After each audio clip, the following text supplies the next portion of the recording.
Muito bem, gente, vamos continuar a estudar introduções nesta nossa aula 2 do módulo 10. O nosso tema 5 diz: melhoria da mobilidade urbana no Brasil, ações de governo e cidadãos. Vejamos, é indispensável reorganizar e otimizar com grandes esforços as ações em prol da melhoria da mobilidade urbana em nosso país. E isso deve ser esperado de governos e de nós, cidadãos. São precisos não só investimentos, leis, fiscalização e punições aos que a prejudicam, mas também educação social. Eu tenho tese, gente. Desde o princípio eu tenho tese. Desde o princípio eu opinei, dizendo que é indispensável reorganizar e otimizar com grandes esforços as ações em prol da melhoria da mobilidade urbana no Brasil. Eu não descrevi como está a nossa mobilidade urbana. Eu não disse os problemas que existem. Eu disse logo de início o que é preciso fazer, segundo a minha opinião. Então, neste caso, nós temos uma tese no início da introdução, que também é possível. Depois eu disse, e isso deve ser esperado de governos e de nós. Então, eu continuo opinando, continuo dizendo que quem tem que atuar não são só os governos, mas nós também, nós cidadãos, nós sociedade. Então, eu tenho tese nas 3 primeiras linhas. E parece-me que vou continuar com tese. São precisos não só investimentos, leis, fiscalização e punições aos que a prejudicam, mas também educação social. Continuo com tese. Então, até agora, temos mais de uma, na verdade. Temos teses, com meu borradinho aqui, mas nós temos teses relativas à melhoria da mobilidade urbana no Brasil. Nessas 2 teses que são feitas sobre o tema, eu tanto digo o que é necessário fazer, como digo quem deve fazer, e ainda digo detalhes da importância de investimentos, leis, fiscalização e punições, mostrando que a educação social também é interessante. Então, é tese sempre. Está perfeitinha, mas está curta. Vamos aproveitar nossas 6, 7 linhas? Como, gente? Terminou, viu que sobrou espaço, põe uma vírgulazinha, vamos lá, e aproveita o que você estava falando para trazer qualquer observação. Leis, fiscalização e punições aos que a prejudicam, mas também educação social. Como ocorre em cidades muito mais populosas que as nossas. Esquece esse S, gente, foi um equívoco meu. Muito mais populosas que as nossas.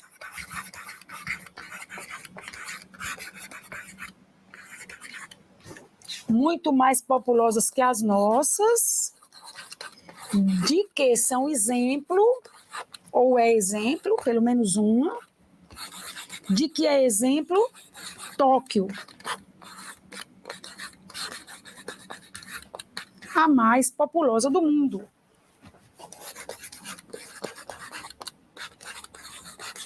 Então, aqui eu trago um repertório sociocultural.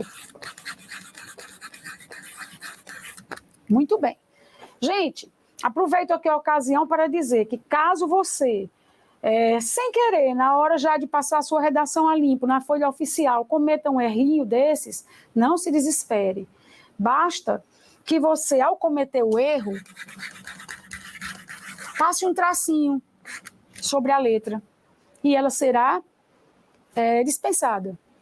Agora, evidentemente, isso não significa que você vai poder escrever sem cuidado e de vez em quando colocar um tracinho. É em uma situação, 2 no máximo. Entendido? Não que tenha havido essa pontuação. Podem ser no máximo 2. Mas não é bom para você ter um texto borrado, cheio de marcas.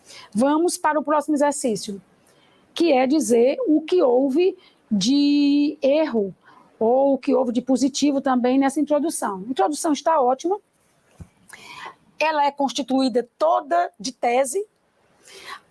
Só não há tese quando eu comecei a exemplificar, porque ali é um fato. Eu ter falado de Tóquio não é a minha opinião, é uma realidade que eu conheço. É uma constatação. Mas mesmo que eu não tivesse colocado esse repertório sociocultural, eu já teria uma tese. Aliás, eu tinha tese em todas as linhas. Então, a única coisa que eu recomendo aqui é ampliar a introdução com um repertório sociocultural. A Rita se disse que nós devemos colocar repertório sociocultural sempre na nossa introdução. Eu não disse isso. Ampliar a introdução com um repertório sociocultural. Eu disse que, caso haja espaço, explore esse espaço. Vamos a mais um exercício. Ações para o combate do cyberbullying. Uma das formas de agressão mais covardes e difíceis de combater é o cyberbullying. Isso é a sua opinião sobre o cyberbullying. Preste bem atenção. É a sua opinião. Mas essa sua opinião não é sobre o seu tema. É só sobre o cyberbullying. Eu preciso de uma tese sobre o tema, sobre as ações para o combate do cyberbullying. Que ações você conhece? Ações para combater o cyberbullying. Como você as julga? São ações que estão conseguindo reduzir o problema significativamente? São ações que trazem resultados promissores, que estão demonstrando redução dessa prática? Ou são ações que são acompanhadas de muitas falhas, que não conseguem trazer resultados satisfatórios? Avalie as ações. Depois que você as avaliar, você poderá sugerir outras, que são as suas, da sua proposta interventiva. Quando você avaliar as ações nessa redação, você vai mostrar por que elas são falhas. Você vai argumentar. Às vezes, ações até são boas, mas elas só trariam os melhores efeitos se elas fossem acompanhadas de outras. Você também pode elogiar as ações, mas reconhecê-las como insuficientes, porque elas não trazem resultados sozinhas, elas dependem de empreendermos outras ao mesmo tempo, ou antes delas, ou depois delas. Então, é assim que se trabalha com um tema que fala de ações, de medidas, de atitudes, de iniciativas. Vamos ver. Uma das formas de agressão mais covardes e difíceis de combater é o cyberbullying. E aí justificamos, pois, confiantes na facilidade de esconder suas identidades, seus praticantes cometem atos que vão de ironias e xingamentos até produção de imagens e perfis falsos para macular as reputações de suas vítimas e humilhá-las em ações sádicas. Não se deve, porém, admitir esse crime como invencível. Continuo dando opinião. São difíceis as identificações, mas esse crime não é invencível. E sim empreender grandes esforços contra ele. Então, existe tese? Existe. Existe tese. Rita, se digamos que tenham sobrado 2 linhas, o que eu poderia fazer? Trazer um repertório sociocultural, tá bem? Eu poderia, por exemplo, dizer, no Brasil, iniciou-se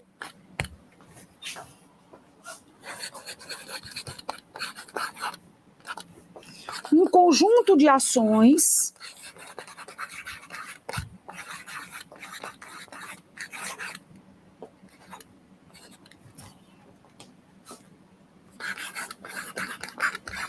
para inibir o problema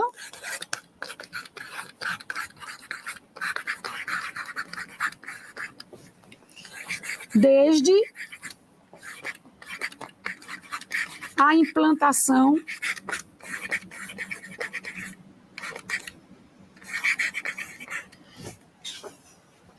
da lei Carolina Dickmann.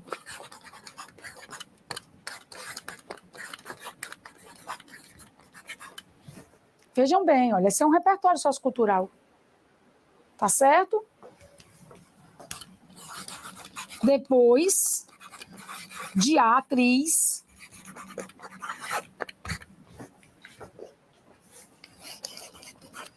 ter sido vítima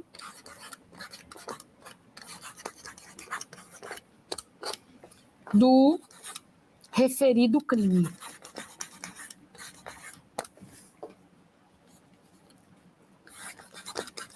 Pronto, gente. Olha só, vejam que, propositadamente, eu tenho deixado espaço nas últimas introduções para que você aprenda a incluir um repertório sociocultural.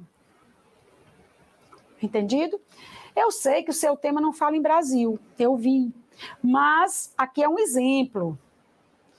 Eu só fico tranquilo, se eu acrescentar bem aqui nesse cantinho, Rita, se depois de no Brasil, a expressão, por exemplo, pode acrescentar, sem problema. Porque se ele é um mero exemplo, já seria possível perceber isso. Mas, se você quiser colocar, coloque entre vírgulas. Uma vírgula antes do por exemplo e uma vírgula depois. Vamos para a nossa observação. Não tivemos nenhuma reclamação, apenas vimos mais uma forma de inserir o repertório sociocultural. Então, nossa observação é que houve inserção de RSC, ou seja, de repertório sociocultural. Vamos em frente, turma. Tema 7. Educação e profissionalização do presidiário brasileiro. Educá-lo e profissionalizá-lo. Isso vem ocorrendo satisfatoriamente? Ele vem sendo educado? Ele deixa o presídio estando educado para a cidadania? Ele sai profissionalizado do presídio? Você tem algum exemplo interessante para comentar? Você tem alguma história de sucesso em algum presídio do país? Você sabe quais são as dificuldades para que essas duas ações aconteçam? O que tem dificultado isso? Então, depois que você mostrar o que tem dificultado, solucione essas dificuldades. Mas vamos conversar sobre introdução. Para educarmos e profissionalizarmos o preso brasileiro, é necessário, primeiramente, que não consideremos essas duas atividades regalias concedidas pela instituição penitenciária. Isso não é luxo. Isso não é regalia. Isso é obrigação do Estado. É obrigação do Estado a recuperação do preso. Muito bem. Que não aceitemos quando forem usadas como instrumentos da política de punições e recompensas do presídio. Vamos revisar. Para educarmos e profissionalizarmos o preso brasileiro, é necessário, primeiramente, que não consideremos essas duas atividades, educar e profissionalizar, regalias, prêmios, benefícios, presentes, luxo, não. Não são regalias concedidas pela instituição penitenciária. É necessário que não aceitemos quando forem usadas como instrumentos da política de punições e recompensas do presídio. Muito bem. A reeducação do egresso é direito garantido pela Lei de Execução Penal brasileira, a qual está em conformidade com as normas internacionais da ONU sobre como deve proceder a administração penitenciária de um país. É lei. Então, aqui, gente, desta vez, o repertório sociocultural já está incluído. A minha observação é sobre a palavra egresso. Por quê? Porque a pessoa que escreveu esse trecho pensou na pessoa que deixou a prisão. Então, vai sair um pouquinho do tema, porque aqui não é educação e profissionalização do ex-presidiário. Começar a educá-lo e a profissionalizá-lo depois que ele saiu da prisão. Aqui é educá-lo, profissionalizá-lo dentro da prisão. Então, aqui não se trata do egresso, se trata do que está na prisão. Então, vamos substituir a palavra egresso. Vamos ver o que fazemos agora. Vamos lá. Para educarmos e profissionalizarmos o preso brasileiro, é necessário, primeiramente, que não consideremos essas duas atividades regalias concedidas pela instituição penitenciária, que não aceitemos quando forem usadas como instrumentos da política de punições e recompensas do presídio. A reeducação, aqui eu vou usar desse indivíduo para me referir ao preso brasileiro.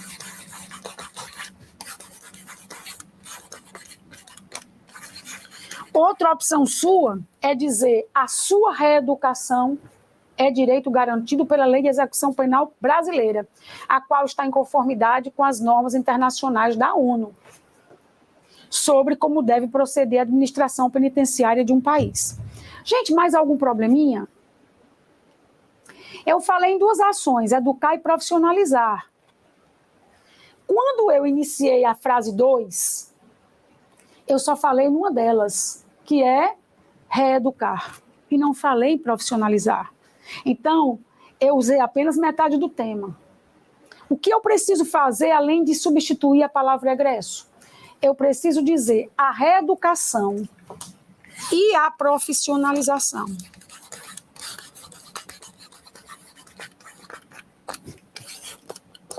Então, assim, se eu não quiser repetir essas duas palavras, como eu poderia dizer?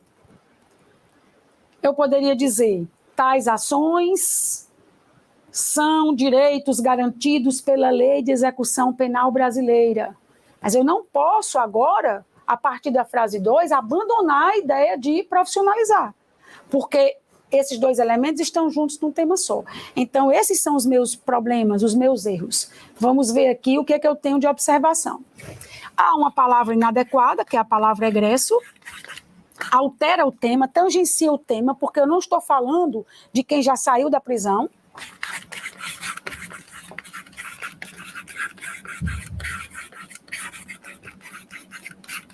E além de haver uma palavra inadequada, um dos elementos do tema, que é a profissionalização, foi abandonado.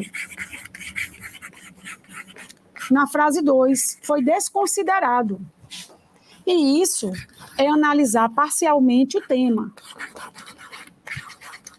Isso prejudica a competência 2. A competência 2. Então, aqui eu tenho um erro de competência 2 e aqui eu tenho um de competência 1. É isso. Esse errinho de competência 1 é quando o avaliador pensa assim, não soube usar a palavra ideal. Mas se ele achar que você está tangenciando o tema, indo falar de alguém que saiu da prisão, quando o tema falava em alguém que ainda estaria na prisão, ele pode também, em vez de considerar uma falha de competência 1, considerar uma falha de competência 2, o que pesa bem mais. Vamos ver o próximo. Tema 8. Reduzir e destinar bem o lixo. Educação social, investimento e lei. Esses temas que trazem os dois pontos, você precisa fazer alguma relação entre as partes. Eu entendi que a educação social, o investimento e a lei são fundamentais para que uma sociedade consiga reduzir e destinar bem o seu lixo. Muito bem. A alta produção de lixo, essa parte tem relação com reduzir, né? Porque se eu tenho alta produção, eu devo reduzir essa produção. E a escassez de espaços para seu devido armazenamento nas cidades. Então, aqui eu tenho algo relativo a destinar bem o lixo. Eu preciso de espaço, preciso mandar o lixo para algum lugar. Muito bem. Agora aqui eu tenho uma extrapolação do tema. Ninguém falou em cidade aqui. O tema não fala em cidade. Eu não posso dar a entender que só se produz lixo na cidade. E eu também não posso dar a entender que todo o lixo existente vai ficar guardado, armazenado numa cidade.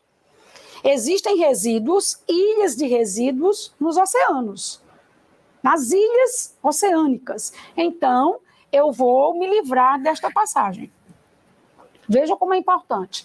A alta produção de resíduos e a escassez de espaços para seu devido armazenamento, aliadas à falta de educação, de investimentos em infraestrutura de coleta e destinação, reciclagem e reutilização, ponto e vírgula, a falta de leis e de medidas que promovam essas ações, fazem que muitas sociedades se obriguem a conviver com os diversos malefícios do acúmulo de resíduos.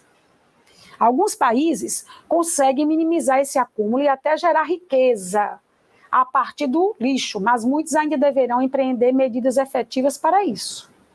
Então, nós falamos aqui em investimento e lei, deixe-me ver, falamos em lei sim, falamos em educação social e falamos em reduzir os resíduos, em destiná-los bem.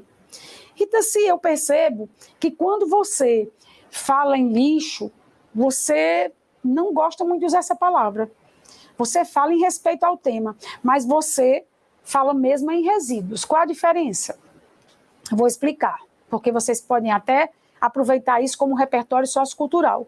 Se o seu tema trouxe a palavra lixo, você segue a onda. Mas o correto, o adequado seria trazer a palavra resíduo. Por quê? Tudo é resíduo. Então você tem na sua casa, por exemplo, um copo de vidro, uma garrafa de vidro que você quer descartar. É resíduo. Você vai mandar esse vidro para reciclagem. Você tem um isopor que hoje já se recicla. Até pouco tempo não se reciclava isopor. Você tem papel, você tem um papel limpo, claro, você tem o copo de plástico, às vezes, você tem objetos de metal. Então, tudo isso, tudo indica, será reciclado. Isso não é lixo, é só resíduo. Aí você tem também os restos de comida, as cascas de frutas, os restos de alimentos em geral. E esses restos de alimento vão ser levados para a compostagem, para a produção de adubo, por exemplo, e também para a produção de gases. Então, vão para tecnologias que transformam em gases necessários a alguma atividade industrial, por exemplo. Então, esses materiais, restos de alimentos e materiais secos, os secos vão para a reciclagem, os restos de alimento vão para a adubagem, finalmente, vão para a compostagem, depois para a adubagem ou para outros fins. Agora, existem uns materiais que não são reciclados, nem vão ser utilizados em nenhum processo. Esses materiais, por exemplo, cotonetes, algodão sujo, lixo hospitalar, o que não vai ser reutilizado de maneira alguma, em processo algum. Esse é o verdadeiro lixo. Para onde deve ir esse material? Esse material, muitas vezes é incinerado, muitas vezes é posto dentro do aterro sanitário. Pena que muitas vezes se joga de tudo no aterro sanitário. O aterro sanitário fica logo cheio e nós perdemos com isso, porque a construção de um aterro sanitário é realmente cara e nós precisaríamos cuidar melhor do espaço que ele nos destina. Pena ainda maior é mandar tudo isso para um lixão, o que é gravíssimo. Então, nós temos aqui a palavra lixo, nós aceitamos, nós não vamos questionar o tema, mas nós sabemos que lixo mesmo é aquele resíduo que não é aproveitado, para nada. Compreendido, turma? Muito bem. Aqui eu queria chamar a atenção para que eu tenho algumas razões que causam preocupação. Eu digo alta produção de lixo, a escassez de espaços para seu devido armazenamento, aliados a isso e aquilo outro, nos obrigam a conviver com algo, mas isso é constatação. Depois eu digo, alguns países conseguem minimizar esse acúmulo, isso é uma constatação, e até gerar riqueza. Eu também soube isso, então isso é uma constatação. Mas muitos ainda deverão empreender medidas efetivas para isso. Então, isso aqui é constatação. Eu poderia agora trazer um repertório sociocultural, embora eu tenha aqui um pouquinho de opinião, porque aqui eu digo que eles devem empreender medidas efetivas, isso não deixa de ser um pouquinho de tese, mas eu poderia aproveitar e acrescentar algum repertório sociocultural aqui e deixar a minha introdução ainda mais rica. Trazer o meu país como exemplo, por exemplo, né? Como exemplo, por exemplo, é horrível, né, gente? Trazer o meu país como exemplo. No Brasil,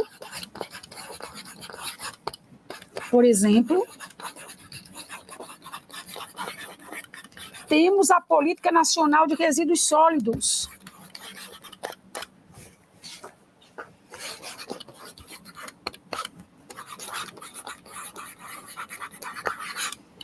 Temos a Política Nacional de Resíduos Sólidos.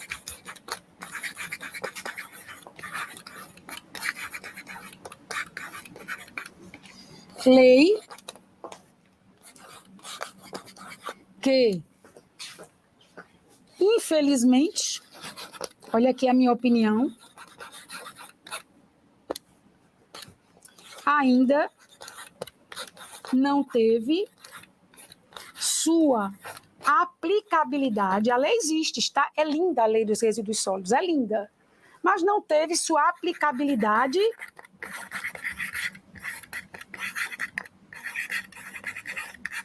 garantida ou totalmente garantida. Essa lei é muito bonita. Nessa Política Nacional de Resíduos Sólidos, era previsto, por exemplo, o fim dos lixões.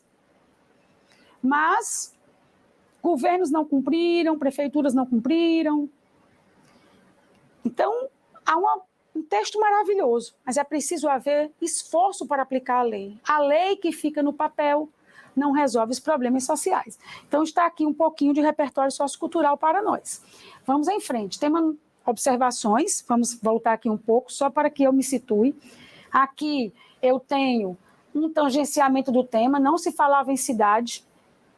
Se você jogar resíduos na estrada, entre um município e outro, também é uma forma de poluir. Se você jogar no mar e ele for para o meio do oceano, o resíduo, também é uma forma de poluir. Mas vamos lá. Eu tenho assim na adequação vocabular e eu aproveitei a ocasião para trazer um repertório com lei, gente. Muito bem. Bom, há um tangenciamento rápido, leve, quando se fala em cidades. E houve a inserção, isso é ótimo, é positivo, de um RSC.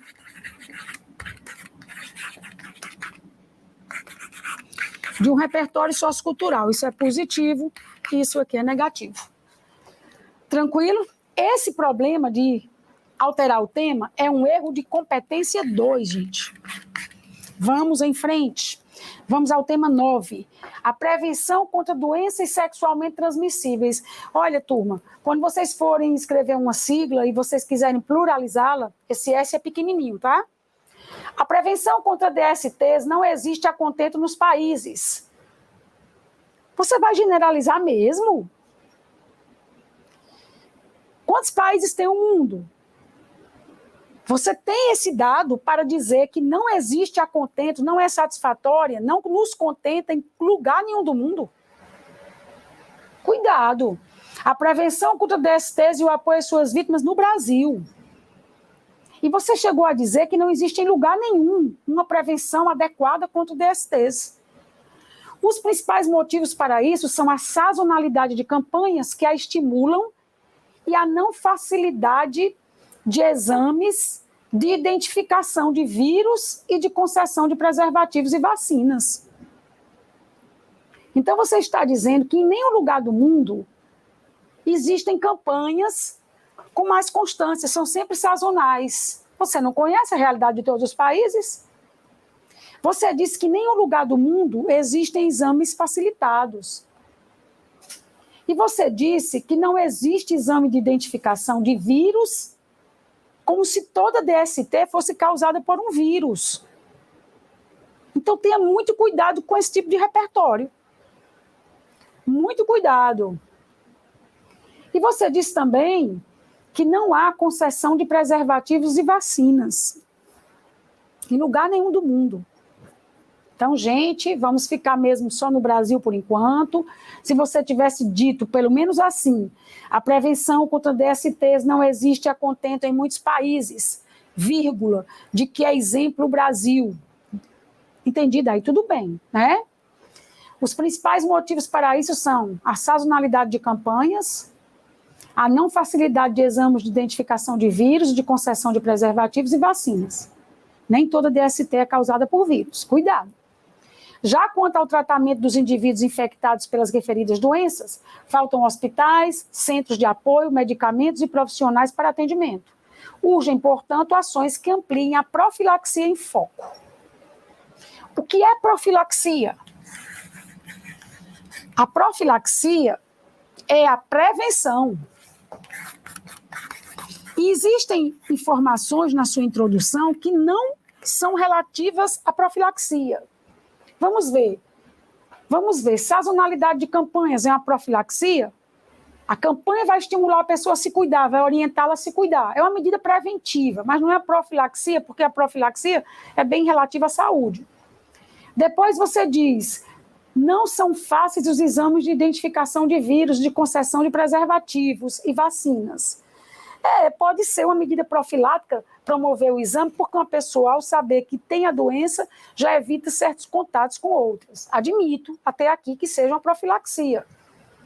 Identificar um vírus, usar preservativos e vacinas. São medidas profiláticas, sim. Mas cuidado. Quando você diz, já quanto ao tratamento dos indivíduos infectados, essas pessoas já estão doentes, porque elas já vão ser tratadas. Eles já estão infectados pelas referidas doenças. Falta hospital, falta centro de apoio, falta remédio, falta profissional. Então, uma medida profilática, que é uma medida preventiva, antes de a doença acontecer, tem relação com o tratamento? Não. Prevenção é uma coisa, tratamento é outra. Então, cuidado, porque há incoerências nesse texto. Primeiramente, você avaliar o mundo, em vez de avaliar o quê? O Brasil. Você fala aqui em tratamento. Eu entendo que tratamento é uma forma de apoio às vítimas, mas eu quero também dizer a você que não é a única forma de apoiar uma vítima. Uma pessoa, por exemplo, que foi acometida pelo HIV, né, pela síndrome provocada pelo HIV, que é a síndrome da imunodeficiência adquirida, a AIDS, essa pessoa não precisa só de tratamento.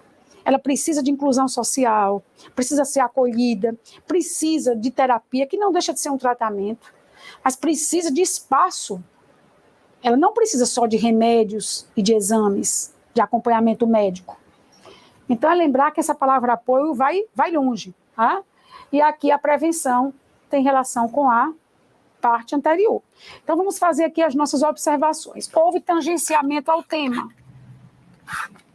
Houve tangenciamento ao tema, porque nós pedimos que você falasse do Brasil e você falou do mundo.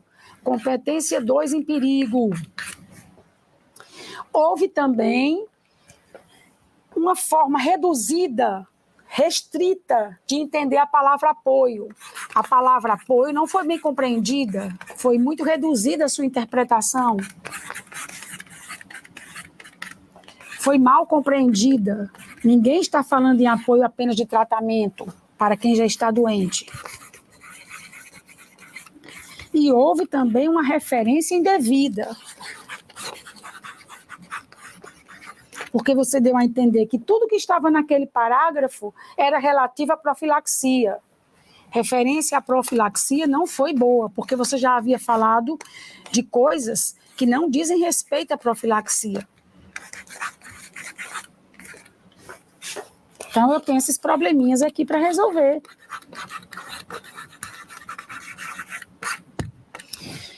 Por fim, vamos ver se houve tese. A prevenção contra doenças não existe a contento. Muito bem. A tese se inicia aqui, olha, na palavra urgem. Mas você, infelizmente, trouxe a ideia de profilaxia e promoveu uma tese indevida. Vamos para o nosso último exercício. Este é o nosso módulo 10. Depois do 10, só faltam mais 2. Começou a dar uma saudadezinha, gente. Tema 10. Aquecimento global. Principais ações para a sua amenização. Alô, alô, alô, turma. Nós precisamos falar das ações que nós conhecemos, que já são empreendidas, avaliá-las, elogiá-las, criticá-las, dizer o que falta. Depois nós trazemos novas ações, que são as que nós queremos sugerir. Vamos lá. Males de inquestionável risco já são vistos em consequência do aquecimento global. Muito bem. Esse é um fato, essa é uma constatação. O derretimento de geleiras, os prejuízos à agricultura e a consequente redução de alimentos estão entre eles, mais uma constatação, um grupo de exemplos, bem como a desertificação, a alteração do ciclo pluviométrico e a formação de chuvas ácidas. São afirmações de acordo com a realidade. Agora começa a sua opinião, a sua tese. É necessário, portanto, que sejam empreendidas medidas que dirimam o problema em foco. Aqui está a nossa tese, nossas palavras foram muito bem escolhidas, está tudo joinha. Se você achar que cabe um repertório sociocultural, você pode incluí-lo sim no finzinho. É necessário, portanto, que sejam empreendidas medidas que dirimam o problema em foco, retire esse ponto e evitem tragédias e evitem, vamos ver aqui, a escassez hídrica.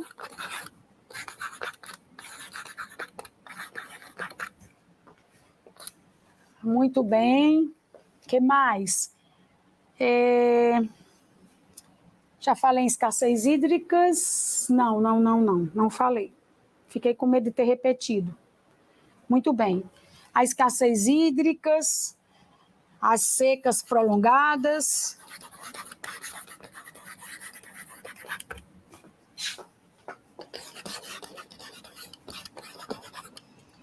E males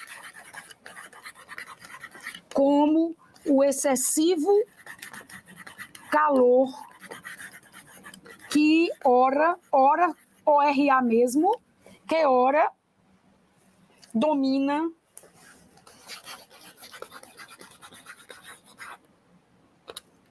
lugares da Europa.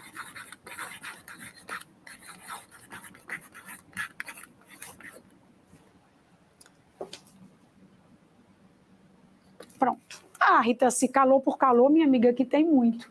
Eu sei, mas lá é calor de 50 graus. Né? É por isso que eu falo em excessivo calor. Bem, turma, então aqui eu nada tenho a reclamar, só dizer que houve inserção porque sobraram algumas linhas de RSC. Turminha, vamos encerrar o nosso módulo 10.